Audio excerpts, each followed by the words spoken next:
be able to say that it was just beyond repair from the standpoint of structural integrity. So we ended up tearing that house down, not out of desire, but just out of necessity. Now what we're wanting to do is go back in there and build approximately the same size. It's a little bit bigger. It's a 2,400 square foot building, in keeping with the rest of our shopping center with the green metal roofs. And we designed this green metal roof concept with an equestrian look, a low country look. The original house had this green metal roof and white siding, and that's what we have designed this all to look like originally. Now we'd like to put this house back and have another quality tenant in our shopping center that will occupy this space out front and continue on with our development. There are numerous issues that are a concern to Summerfield and the neighborhood. Water is not a problem. We do have a commercial well out there.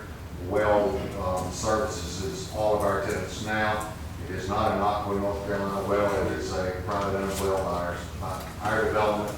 And we supply water and we have plenty of water. As far as septic is concerned, septic is not a problem out there. We have two 3,000-gallon systems.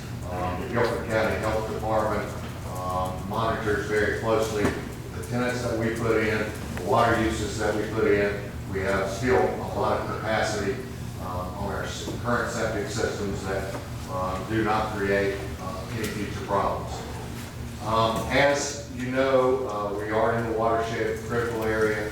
12% impervious surface is a very strict guidelines for development, and currently we've got 23 acres and only 29,000 square feet. We've provided, and the zoning board was very diligent in their efforts to delay our hearing one time, and so I can provide them with some calculations as to the impervious surface area. We did acquire an additional 2.7 acres of property adjacent to us.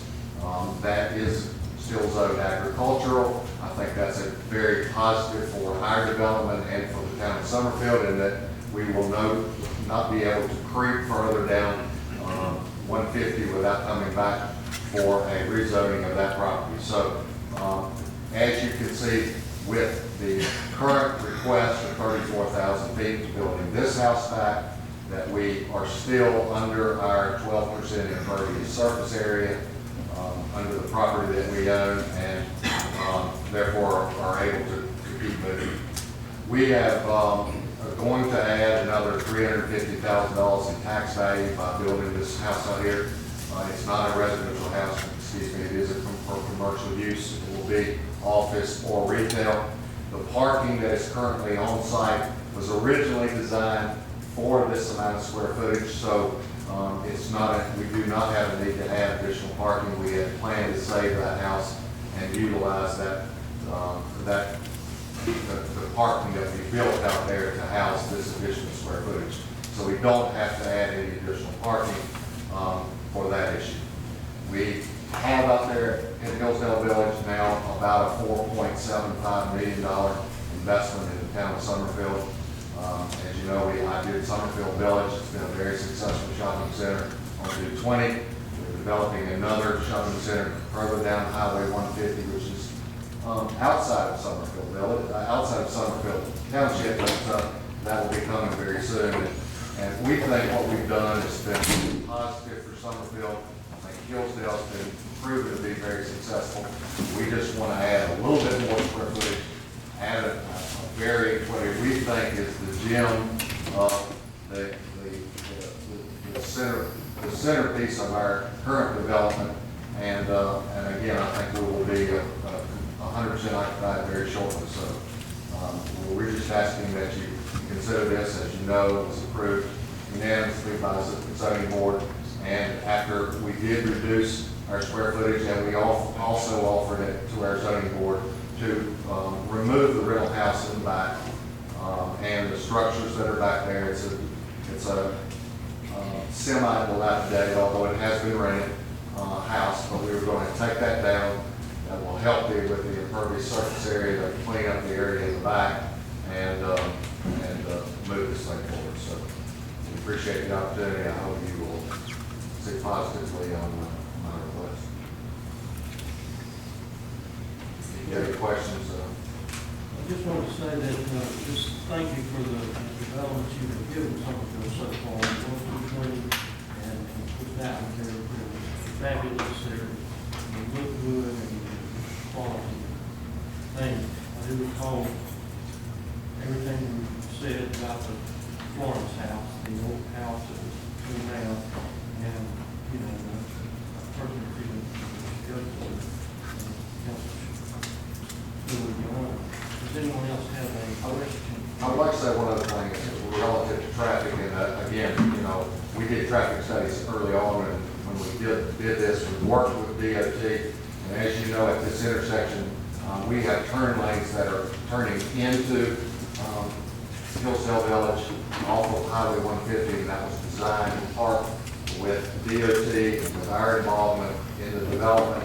We also have access off of Lake Brant Road, and all of that has been modernized to take into consideration our development and how to get in and out with our 2 curb cuts on Highway 150. With this development that we're proposing, we will not add any additional curb cuts. We'll have no additional accesses to either Lake Brant or with 150, and so I think from a traffic standpoint, it meets the requirements. We've worked with DOT, and I think there will not be any problems relative to adding this square footage.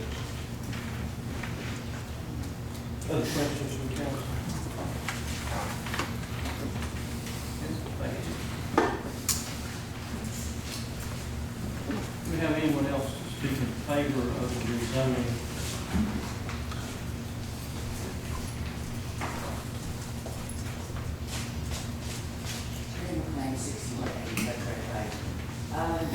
In favor, I just ask that, I don't know if the traffic part is the way you guys could lower the speed limit. I don't think it'll make any difference, but it is 50 on all 4 roads, and it is a lot of turning in and out.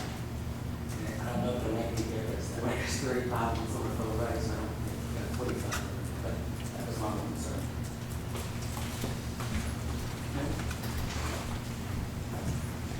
Anyone speak in favor of the rezoning? I have 2 questions. In favor or against this?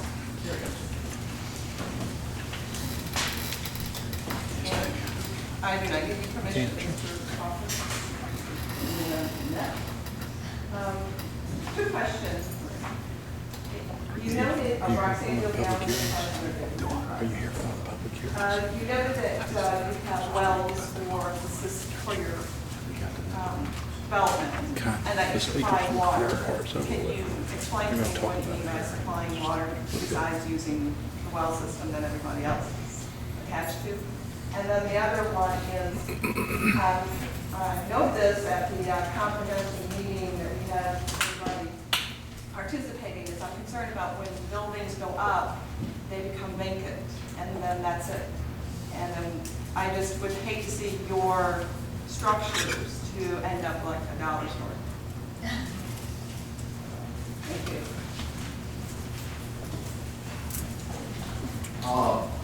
First of all, to address the well situation, yes, we do. We have a well, I guess, that goes into the ground that the whole community probably at some point in time or all of us are tied to. It is a commercial well. We had it permitted by the state of North Carolina. It took us 6 or 8 months to get a commercial well approved for the water usage, and it's monitored.